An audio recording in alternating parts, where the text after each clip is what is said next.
Let's practice making a Photoshop icon. Go to hoodandkim.com/icon.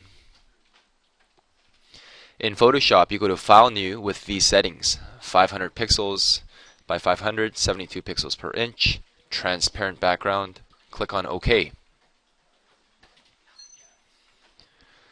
We drag out a rounded rectangle with a radius setting of 30 pixels. Notice that we have no stroke. No stroke means there's a diagonal line here.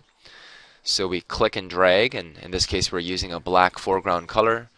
And because we chose a radius setting here of 30 pixels first, we actually do see a rounded corner. You could think of radius as the radius of a circle in this corner. Double click the layer, not the text part, to change the layer style. So here in the layers box area, double click near the corner here. It's going to give you this little pop-up layer style, which allows you to add many different effects to that layer. If you double click into the words, it's going to change the text. You're going to rename that layer. Click on the word gradient overlay. So click on the word here, not the checkbox. Then click on the gradient bar. So when you click in the middle here, you're going to see all these options. And in this case, you're going to see this gradient bar. And click in the middle here, not on the drop down arrow, but in the middle, you're going to see this gradient editor pop up. Double click the bottom two colors to pick your own colors. So these little slidey bars, if you double click it, you don't have to choose white or black. You can choose blue, red, green, etc. If you click somewhere in the middle here, you can add a third color.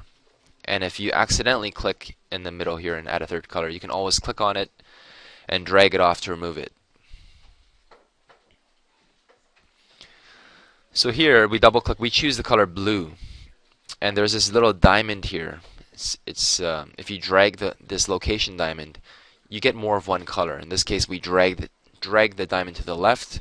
You can see there's more of this dark blue color instead of this light blue color.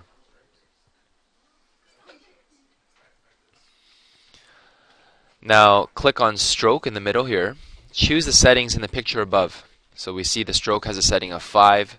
We choose the position inside, and we choose a dark gray stroke. Sometimes you don't want to always use black. There's a nice stroke there, and we choose dark gray.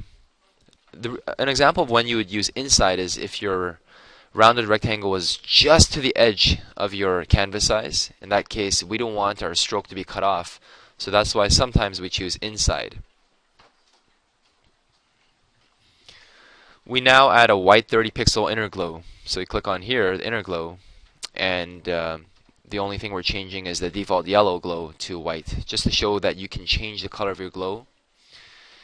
And what we're doing is we're also changing the size, and you can see there's a nice inner glow into that rounded rectangle shape. We now use the pen tool with the path option. Click, then move over to the second spot. Click and drag to bend an arc. Now alt-click on the second node. So you click here using the pen tool. Make sure that you're on the path mode for the pen tool at the top here. So you click once, let go. You click here, hold down the left mouse button, and drag it out to bend out an arc. If you alt-click on this last node, it allows you to regain control. So that when you click somewhere else, you don't get an uncontrolled arc, but you get to decide how you want to control that arc.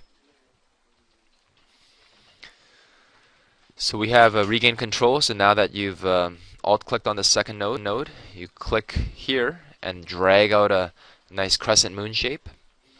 And you can always press Control T to transform this entire shape path. You can resize it. You can rotate it by dragging near the corners. And after you press Control T, make sure you press Enter. If you ever have a path and you don't want to see it anymore, you can always press Escape a few times. When you press Control T, you can use the arrow keys left, right, up, down to move it, and of course you'd press Enter when you finish. So choose a yellow foreground color first. Create a new layer. We can't actually fill in colors when you're filling on top of another shape, so we have to create a new layer to fill it in.